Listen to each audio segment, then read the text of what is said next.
people manage to somehow, despite everything that's going on, mark the holiday that's going on right now in Ukraine?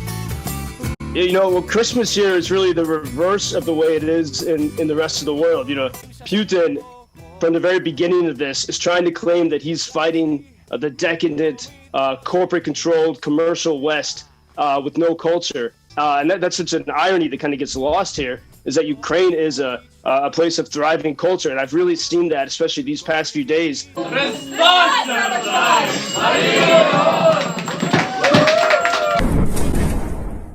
Let's go live to Ukraine and Joseph Lindsley. Joseph, hearing about these reports of additional Russian troops being called up, is the feeling there, get ready for a tough spring after what will be a hard winter? Yeah, Bob, good afternoon from Lviv, and Merry Christmas from Lviv. I think no one's even thinking of the spring yet, unless, in the sense of like a distant hope for the future. Because it is going to be, even though we still have kind of this mildly warm weather, it's in the 40s, high 30s, everyone knows that it's going to get colder, and there is a sense of preparation for what might be next. And, it's even, the past weekend has been the Christmas holiday here in Ukraine, 2 weeks after the Western calendar. And a little bit, Russia tried to say they wanted to have a truce, but nevertheless, there was continued fighting all up and down the front lines. And then sort of the absurdity of the absurdity, Russia claims that that they killed 600 Ukrainian soldiers in a blast in the city of Kramatorsk. Russia claims that they hit 2 different barracks on Christmas Day night during the time when it was supposed to be the truce. And so this just shows you the sheer incoherence and audacity of Russian propaganda, claiming to have a truce and then also claiming that they hit this barracks. Ukraine denies that Russia did kill all those soldiers. We don't know what happened yet, and so we did have this climate of uncertainty over the past few days. And even today, there have been a number here in the West. There have been no air alarms, but throughout the eastern provinces, oblast of Ukraine, there have been frequent air alarms, often lasting for just about 20 minutes. So there's a feeling of uncertainty right now at the moment. And while that's going on, I know there is some celebrating, and here's a little of the Christmas music that you sent us, Joseph. Talk about how people manage to somehow, despite everything that's going on, mark the holiday that's going on right now in Ukraine. Well, Christmas here is really the reverse of the way it is in the rest of the world. We sort of start Christmas on Thanksgiving and end it on the 25th or the 26th. And it's really just starting the season here. Christmas Day on the old calendar, the calendar of Julius Caesar, was on Saturday. And it is subdued. It's not like it was in years past. And many families are not, people are abroad. People can't be together in the way they're used to. Everyone has some connection to a loss, either loss of life or loss of limb. And so it is subdued, but at the same time, you feel it. There's people singing throughout the streets here in Lviv. It's interesting that Putin, from the very beginning of this, is trying to claim that he's fighting the decadent, corporate-controlled commercial West with no culture. And in some ways, yeah, we sort of lose our culture in the world, but Ukraine is not that place. And that's such an irony that kind of gets lost here, is that Ukraine is a place of thriving culture. And I've really seen that, especially these past few days, as you walk the cobbled streets of central Lviv. There's no cars permitted. And there are groups of carolers, sometimes 3 people, sometimes 20, walking around singing.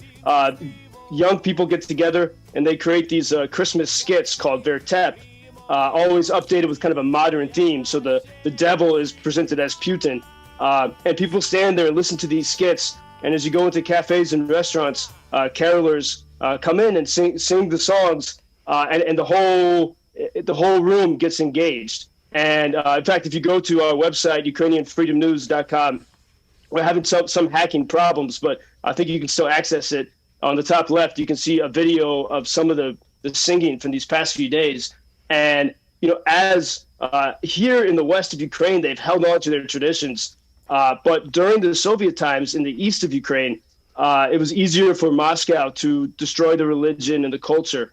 And so, and even up until before this full-scale invasion, a lot of people in the East, they spoke Russian. They forgot their culture. But what I've seen now, especially now that I know so many people from Eastern Ukraine, they are getting back in touch with these ancient traditions. And I've seen that even the people here in Lviv are teaching refugees from the East the songs and the music of the season. And just an example of how deep it is in Ukrainian culture. For these next few weeks, when you greet people, it's very rude just to say hi, to say hello, which would be privit. Instead, you have to say Christos narodevsa, which means Christ is born.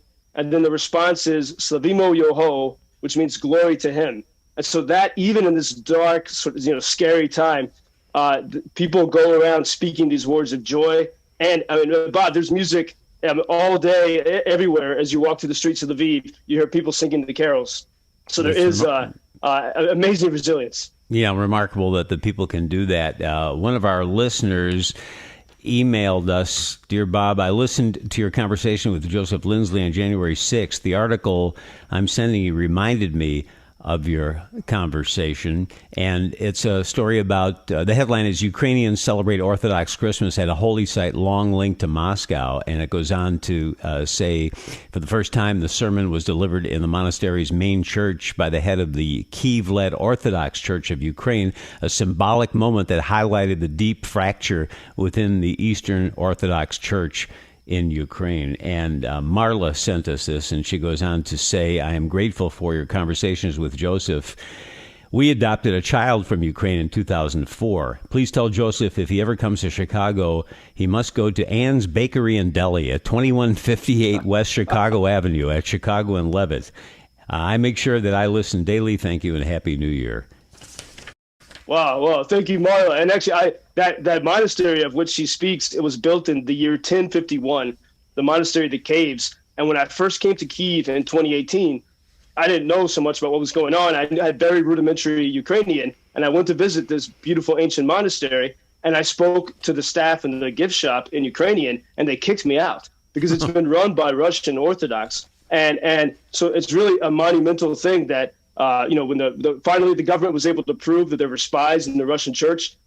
And so for the first time, there was Ukraine since before the Soviets, there was Ukrainian language on Christmas Eve in that beautiful monastery.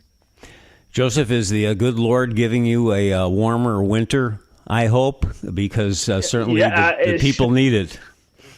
Yeah, it is. I mean, I know you all had it's terribly cold weather there, but it's still pretty mild here. No one was, usually people like a white Christmas. No one was wishing for that this year. And so far, the heating and power is pretty stable at the moment, and it's in the high 30s.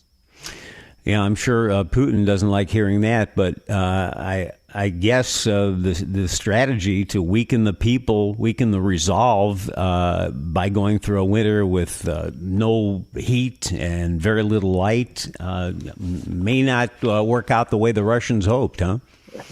No, and especially, I mean, if you could just walk these streets these past few days and this upcoming week and to hear people singing, you could say there's no way that these people can be defeated. After all they've gone through these past 10 months, to still have, that measure of cheer, those people can't be defeated. Let's hope not. Joseph, thank you. Hope you have a peaceful 24 hours. We'll make contact tomorrow at this time. Thank you, Bob. So Lindsley, world's most interesting man. This I find in my garden. It's piece from rocket. Help us to win in the city war.